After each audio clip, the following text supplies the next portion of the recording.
Hello everyone, welcome back to my channel. I've been wanting to do a 2021 recap for like the past few months. I've never seen anybody do like a recap of last year in the end of March, but I'm gonna be the first one to do it, y'all, because YOLO. I've been wanting to do this video and I hope you guys enjoy it. I don't know.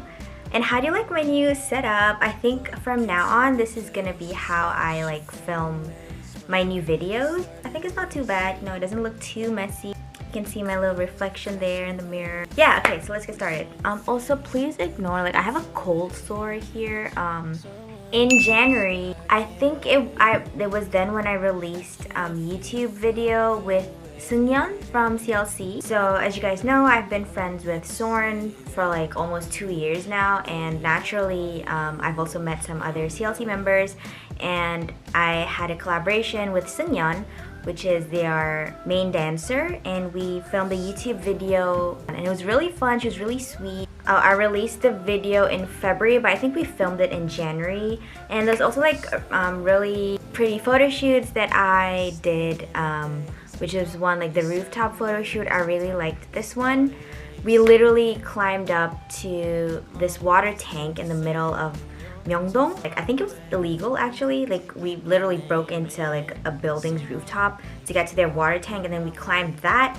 And then we took pictures there. It was really scary, but it was really fun. I think I'd only do that once in my life. Yeah, and then I also had like a bunch of other collaborations with other YouTubers or like streamers, one of them being Deadly Jimmy. And I remember when I first released the video, a lot of you guys were confused because you all were like, how do I know this person? But yeah, I've had the opportunities to meet all these people, mostly through like, you know, online connections and also like mutual friends. Oh, and then in February there was this scandal sort of like there's this Malaysian celebrity. So she was making fun, sorry, she wasn't talking shit, she was making fun of like this K-pop idol who committed suicide, and there was this rumor that apparently Koreans were starting to hate on Malaysians, especially on Malaysians in Korea.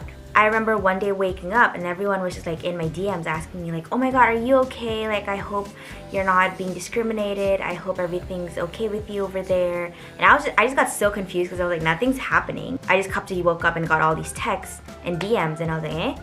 And then I looked it up and then apparently like, oh, you know, you guys were worried that this issue in Malaysia actually reached Korea, but like, I don't know if y'all know, but Korean media is definitely very different than the media that we Malaysians consume. So like, I don't think it really even reached the Korean audience. But like, it was just funny because I literally had to like make this video message to tell everyone that I'm okay and like nothing's going on. Anyways, and then March, I finally hit 100K on YouTube. Oh, we also went to Jeju to shoot Soren's music video. So that was my first time ever participating in a music video shoot. We flew all the way to Jeju. It was like a really small group, just me, Leonard, Soren, Edward, and our videographer. It was like this mini project. And then in April, I think it was Ramadan by then, so I was just busy like with school, like meeting up with friends. In May, we had Hari Raya. Again, nothing much happened. I think I was just focusing on my midterms at the time.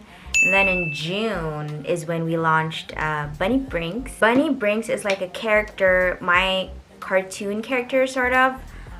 We've actually put it on hold for a bit because I've been super busy, but I would love to like keep that going again. In July, I did a shoot for Halal Week. So basically, Korea tourism, they're starting to aim like Muslim tourists to come to Korea. I did like a shoot with this one Korean celebrity chef, and we cooked halal Korean food, and I think it went up on YouTube or something. And then I also did a shoot for Gangnam Insider. So it's a show on Arirang. It's mainly about like just Gangnam and like introducing Gangnam hotspots or like Gangnam food, culture, everything. So the episode that I was on as like a guest host was one about dancing. Also, this was surprising because I didn't know, but like it got me on like one of the billboards in Gangnam.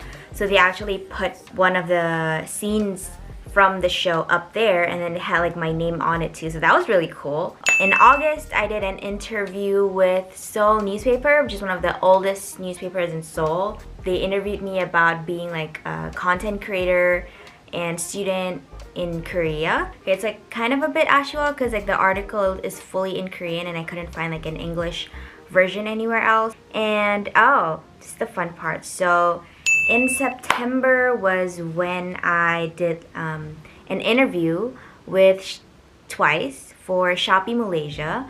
So a lot of you guys were curious on how that exactly happened. So basically, I've done stuff with Shopee before. I've done like a few live streams and I'm really kind of well acquainted with Shopee. Usually, it's Shopee Indonesia has done this like since forever. But it was a first for Shopee Malaysia. We've never really had a big K-pop idol group like, you know, being interviewed on Shopee Malaysia. They wanted someone who's able to interview in both Malay and Korean, and that person also has to be in Korea at the time. So there's not really a lot of options, I would say. And obviously since they naturally already know me, so they reached out, and that's how it sort of happened. Oh, and then sometimes there's like K-pop idol groups that they announce that are gonna be on Shopee, but sometimes not every K-pop idol is interviewed in Shopee Malaysia, if that makes sense. So sometimes it's just Shopee Indonesia or like Shopee Philippines or Shopee Vietnam. So sometimes Shopee Malaysia isn't on the list, so I'm not gonna be in the event, if that makes sense. I think like the other day after Twice was NCT, and everyone was asking me like, oh, are you gonna interview NCT? And I'm like, there's no event for Shopee Malaysia, so there's not even an option for that. Yeah, and then Twice was really nice. Like, I got onto the set and everything was just like very quick. We didn't really have like rehearsals. Like, I got there like 2 hours earlier. They just had us in the waiting room. And then once we were in the waiting room, the staff came over just to go through my lines with me. And everything is like scripted. I can like show you. Ta-da! I basically just had to read everything from here. And everything's just like already like set up for me, and all the games or whatever was not created by me. It was everything already like decided.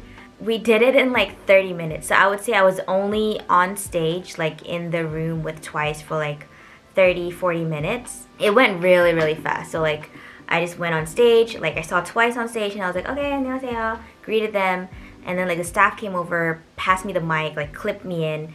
And then they're like, okay, we're gonna give you a cue and then we'll start. And then he was like, oh, I'll give you a minute to get ready. And I was like, okay. And then I held the mic.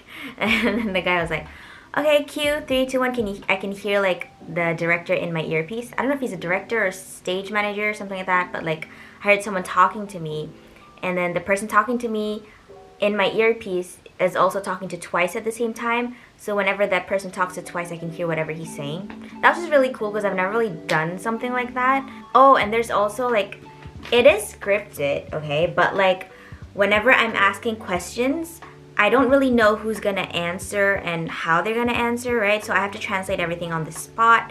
And also sometimes there's also questions where I would point out to certain members for them to answer the question. I'll have to like basically decide myself and see if there's a certain member that hasn't really spoken a lot yet. So I think I pointed out Momo and I don't really remember. Was it Sana? Mina? But Taeyeon was really participative. Like, I think you guys can tell from like the videos too. I really liked her, and then even after everything ended, she came up to me. She was like, oh, thank you. Like, she really looked at me in the eyes and like smiled and stuff. And Jihyo was really nice too. I love Jihyo, like, because she sat the closest to me, so she was just right there. And then every time I looked at her to like ask a question, I looked at Twice and like everyone in general, but like she would always make sure to make eye contact with me, and she was like really like encouraging, because she could tell I was kind of nervous too. But then like, so she was really accommodating. So I was just like, oh, Jihyo, 사랑해. Yeah, I think I trended a bit on Twitter for that one. That was crazy. And oh, I also met Irene. She's a model. I met her at her office. She's super sweet, super humble. And then in October, again, I was busy with school. Up to November, I was busy with my finals. And then in December, okay, was when I attended Mama 2021.